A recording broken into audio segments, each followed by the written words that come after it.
আসসালামু আলাইকুম, আমি শাফিউল মুস্তাফিন। আজকে এইখানে এই ভিডিওতে আমরা দেখব যে কিভাবে আমরা টোটাল জমির মাপটা বের করতে পারি এবং এটা কত শতক জমি অথবা কত কাঠা জমি, এই যে হিসাব অথবা ক্যালকুলেশন এই জিনিসটা বের করতে পারবো।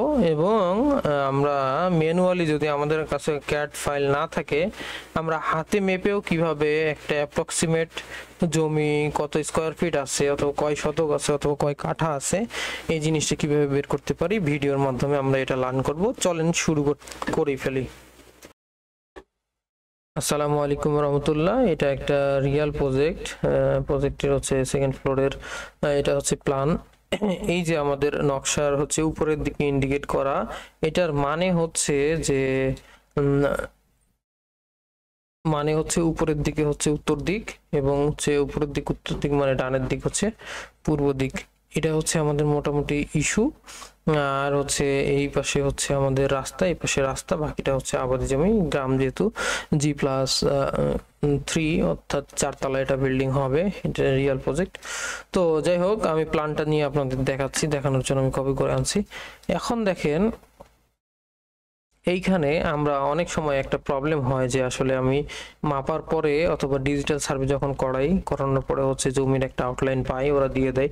কিন্তু অনেক সময় হয় কি, আমি জানি না যে আসলে এটা কত শতক অথবা কত কাঠা। অনেক সময় বলে দেয় যে 5 কাঠা জমি, কিন্তু এটা শতকে কত, এরকম অনেক কনভার্ট করতে প্রবলেম হয়। তো সেই প্রবলেমগুলোর সলিউশন নিয়ে আজকে কথা বলবো, আশা করি শেষ পর্যন্ত থাকবেন। এখন দেখেন, এখানে আমি প্রথমে এই যে আমাদের আউটলাইন, এটা একটা পলি লাইন, এখানে দেখতে পাচ্ছেন আপনারা একটা কার্ভ করা, এটা সমান করা অসমান করা। যদি স্কয়ার হইতো তাহলে দৈর্ঘ্য গুণন প্রস্থ দিয়ে আমরা বের করে ফেলতে পারতাম এটা কত স্কয়ার ফিটের জমি। বাট এখানে কার্ভ থাকার কারণে আমাদের অনেক ক্ষেত্রে প্রবলেম ফেস করতে হয়। তো যদি আমরা ম্যানুয়ালি করার চেষ্টা করি, সেক্ষেত্রে যেভাবে করতে পারি আমরা, সেটা যে আমরা প্রথমে এই যে 2 কর্নার এইভাবে সিলেক্ট করে নিলাম।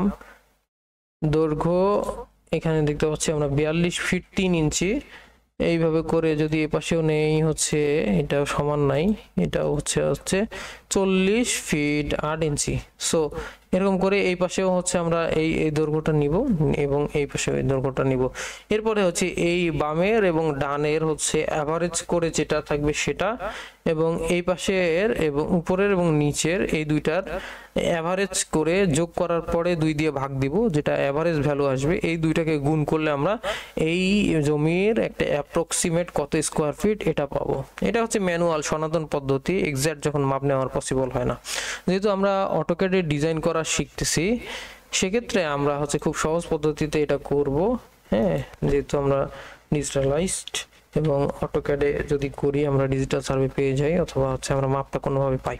সো এইটা আমরা জাস্ট সিম্পলি ক্লিক করব।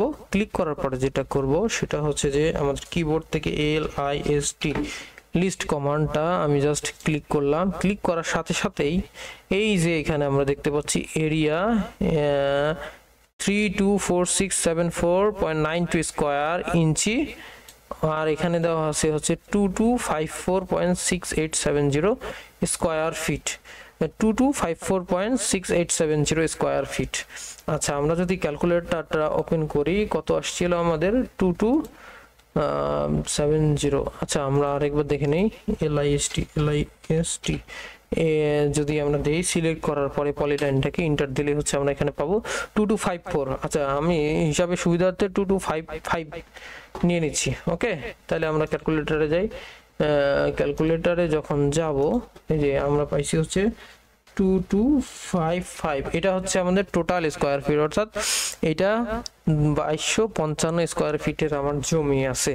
এইটা আমার কত কাঠা, এটা যদি আমি বাইর করতে চাই, আমরা জানি যে এই যে 2255, এটাকে যদি আমরা 720 দিয়ে ভাগ দিলাম কত? 720। এই যে ডান সাইডে দেখেন, 720 দিয়ে ভাগ দিলে ইকুয়াল দিলে 3.1319 কাঠা। আমি জমিটা, আমার এই টোটাল যে বাউন্ডারি করা জমিটা 3.1319 কাঠা। ঠিক আছে, এই যে 3.13। আমরা যদি এখন এটা বুঝতে চাই যে এটা শতকে কত, এটাও কনফিউশন লাগে, তাহলে 55। আমরা জানি শতকটা হচ্ছে একটু কম হয় কাঠার তুলনায়, তাহলে আমরা 2255 কে ভাগ দিব কত দিয়ে? আমরা হচ্ছে 2255 কে ভাগ দিব হচ্ছে 435.6 এটা দিয়ে ভাগ দিব, তাহলে হচ্ছে 5.1767। ঠিক আছে, 5 বলতে পারি আমরা সহজ ভাষায় যদি সিম্পলিফাই করি 5.18 শতক, অর্থাৎ হচ্ছে 5 শতক জমি। এখানে হচ্ছে দেখেন আপনারা দুইটা ইউনিট করা হয়েছে, একটা বেডরুম, দুইটা বেডরুম, তিনটা, এটা চাইল্ড বেডরুম, তিনটা রুম, কিচেন, টয়লেট, হ্যাঁ, এবং অ্যাটাচ টয়লেটও আছে এবং ডাইনিং স্পেসও করা হয়েছে। 5 শতক জমির ভিতরে 2 ইউনিটের একটা সুন্দর প্ল্যান করা হয়েছে। হ্যাঁ, আপনারা যদি এরকম প্ল্যান করে নিতে চান আমার সাথে যোগাযোগ করতে পারেন।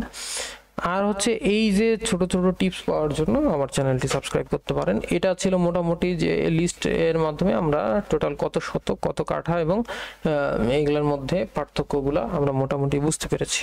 আশা করি ভালো থাকবেন, আর কোনো কোশ্চেন থাকলে জানাবেন। ধন্যবাদ।